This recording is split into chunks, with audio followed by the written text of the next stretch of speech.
Buenos días, muy bienvenidos una vez más a su segmento Columna de la Verdad. Un placer, un honor para mí acompañarles en este recorrido, en el estudio de la palabra de Dios.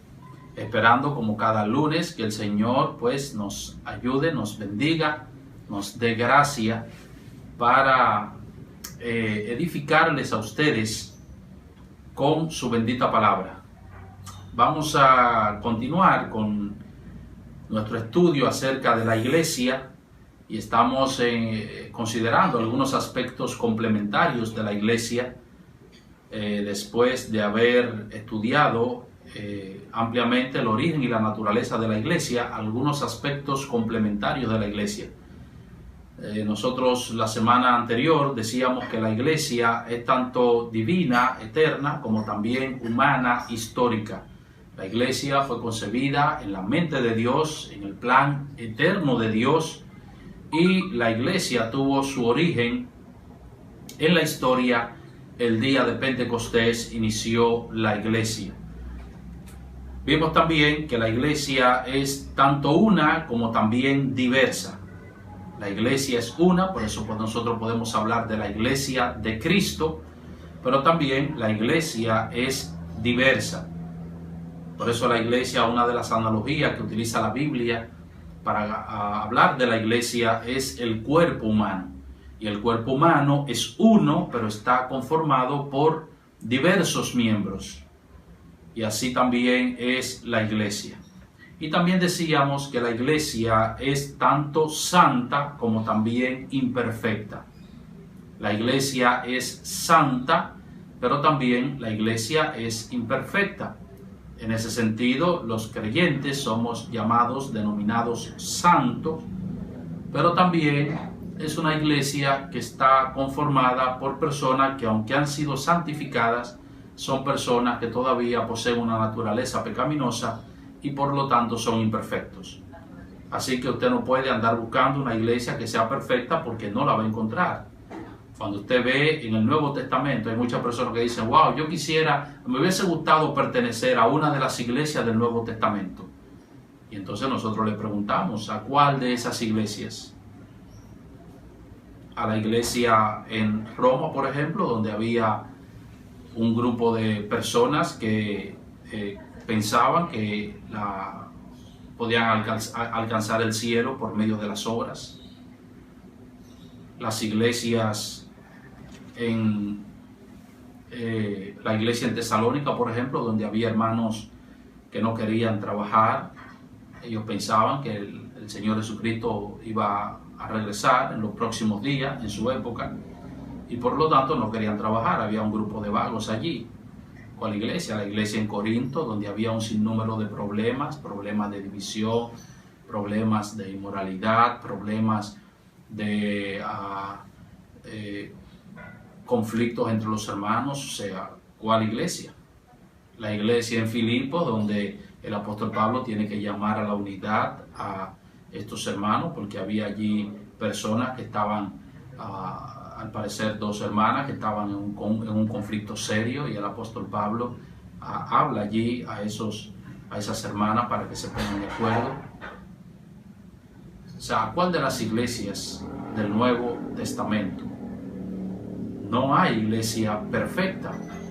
Hay iglesias que se apegan más a las Escrituras, donde sus miembros han crecido más en el conocimiento de Dios y en su vida de piedad, y por lo tanto se asemejan más al ideal bíblico de lo que es la iglesia. Pero todas las iglesias son imperfectas. Por eso usted no debe andar buscando la iglesia perfecta, porque no la va a encontrar. Y si la anda buscando, se va a pasar la vida de una iglesia en otra iglesia, de una iglesia en otra iglesia. Por eso hay personas que viven criticando las iglesias. Van a una iglesia, duran un tiempo, salen de esa iglesia. No, que en esta iglesia tal cosa y en esta iglesia tal cosa. Y llegan a otra. Y los primeros días dicen, aquí sí, llegué al cielo. Pero cuando pasa un tiempo se dan cuenta que no están los mismos problemas que estaban en la otra iglesia que había dejado, pero sí hay problemas en esa iglesia. Y si usted quiere ver si eso es una realidad, solamente tiene que leer las cartas a las 7 iglesias de Asia Menor que aparecen en Apocalipsis, los primeros capítulos del libro de Apocalipsis, capítulos 2 y 3. Usted se va a dar cuenta entonces todos los problemas que tenían estas iglesias. En cuarto lugar, hablando de aspectos complementarios de la iglesia, debemos entender que la iglesia es tanto católica, es decir, universal, eso es lo que significa la palabra católica, o católico, lo que significa es universal, es tanto católica como también local. La iglesia es tanto católica como también local. La iglesia es el conjunto de creyentes que está diseminado en todo el globo terráqueo.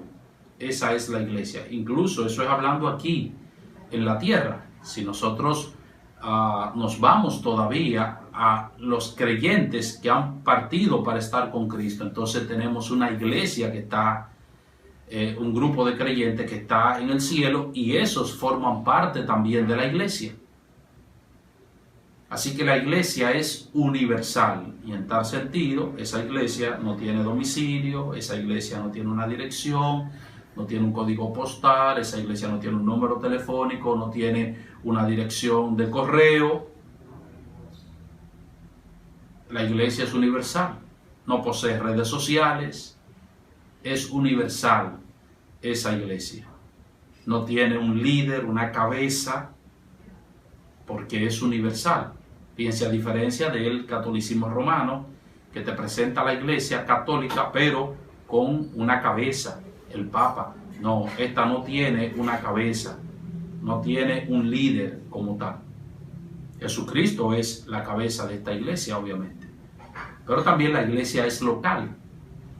Cuando decimos que la iglesia es local, estamos hablando de que esa misma iglesia que es universal puede estar representada también en una iglesia que tiene un edificio, una iglesia que está en un lugar geográfico determinado, una iglesia que tiene una estructura, que tiene un liderazgo, una iglesia que tiene teléfono, un número telefónico, que tiene correo electrónico, que tiene código postal, que tiene de todo eso. Es una iglesia que usted la puede identificar. Y eso es lo que nosotros encontramos, por ejemplo, en la palabra de Dios. Cuando el apóstol Pablo dice, por ejemplo, él escribe, por ejemplo, sus cartas. Usted lee, por ejemplo, la carta a los romanos y el apóstol Pablo dice: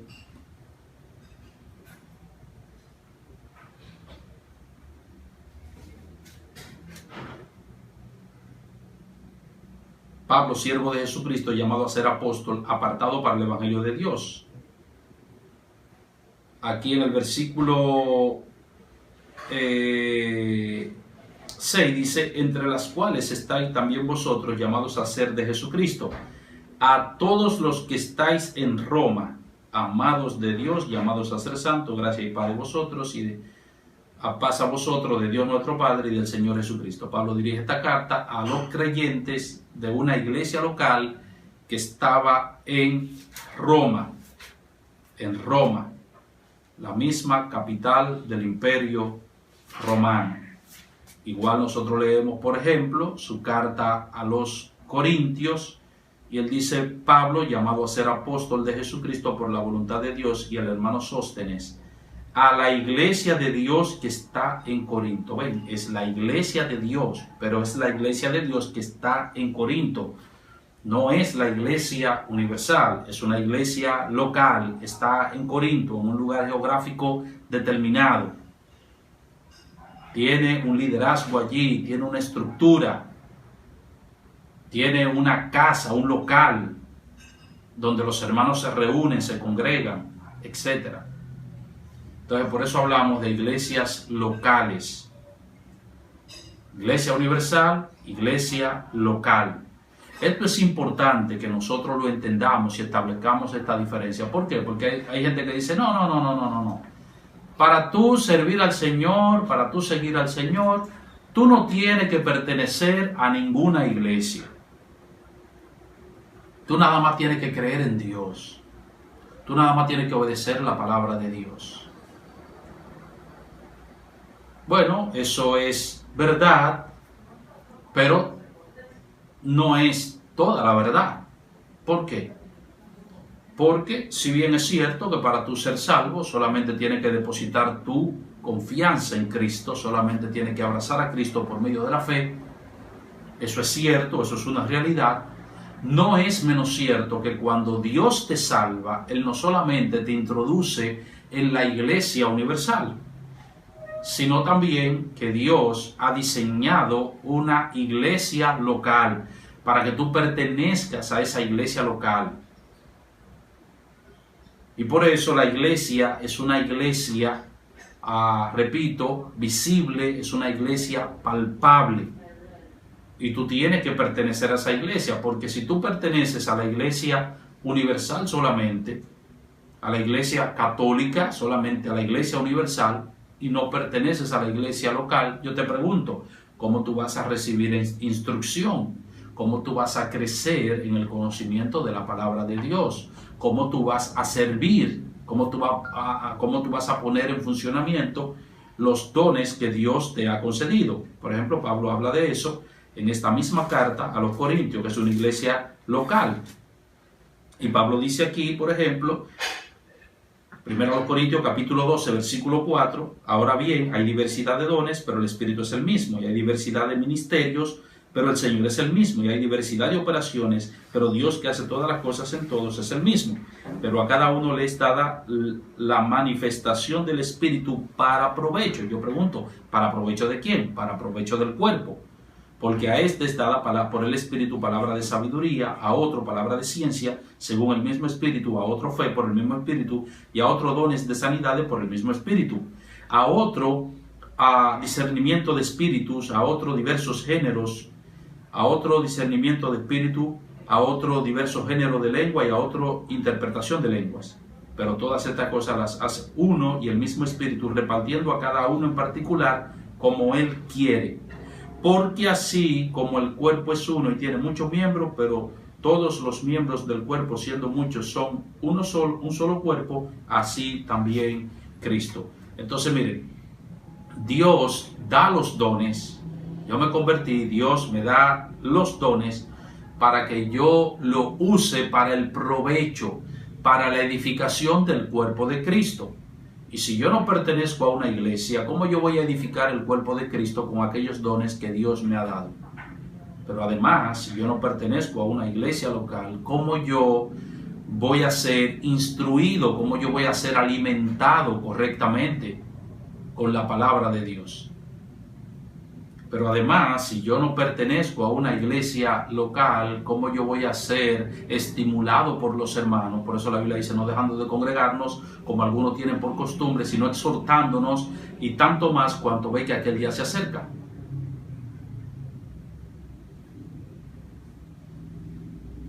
Y es en el contexto, ese no dejando de congregarnos, es en el contexto de que nosotros debemos congregarnos para estimularnos los unos a los otros, para exhortarnos. Entonces, ¿cómo yo voy a ser exhortado? ¿Cómo yo voy a ser estimulado? Cuando mi fe mengue, cuando mi fe se tambalee, ¿cómo yo voy a ser animado? ¿Cómo yo voy a ser estimulado? ¿Cómo yo voy a ser exhortado? ¿Cómo yo voy a ser reprendido? ¿Cómo yo voy a ser guiado? La iglesia local, esa es la función de la iglesia local. Necesitamos la iglesia local. Así que Dios no ha llamado a las personas para vivir, a los creyentes, para vivir como ermitaños. Ese fue incluso el error que cometió el monacato, de aislarse, vivir aislados. Los monjes ermitaños comenzaron a vivir así. Después, con Benito de Nurcia, ellos comenzaron a vivir en comunidad. Se crearon los monasterios y ese tipo de cosas, pero anterior a eso, los monjes vivían en cuevas y vivían solos. Dios no nos ha llamado a vivir como el llanero solitario. Dios nos ha llamado a vivir en comunidad. De hecho, cuando nosotros leemos que la iglesia se funda en el libro de los Hechos, una de las características de esta iglesia en los primeros capítulos, capítulo 2, 3 y 4 y 5, era que ellos tenían en común todas las cosas. y se ve cómo ellos vivían, en armonía. Por eso dice, así que los que recibieron su palabra fueron bautizados y se añadieron aquel día como 3,000. ¿Se añadieron a qué? Es la pregunta que tenemos que hacer. Hechos 2:41. Se añadieron como 3,000, pero ¿se añadieron a qué? Y perseveraban en la doctrina de los apóstoles, en la comunión unos con otros, en el partimiento del pan y en las oraciones. ¿Ven? La iglesia es tanto católica, universal, como también local. Cuando usted se convierte, Dios lo llama, no lo deja solo por ahí.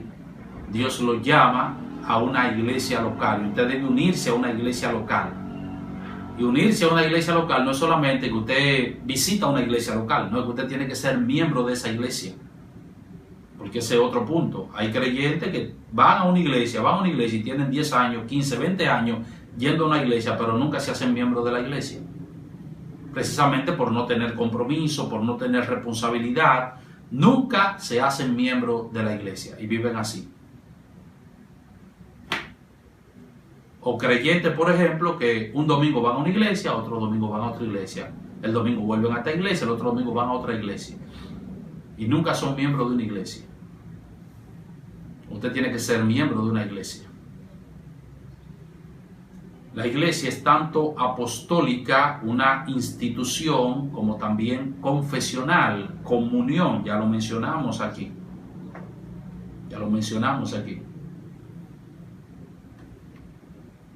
La iglesia está fundada, está edificada sobre el fundamento de los apóstoles.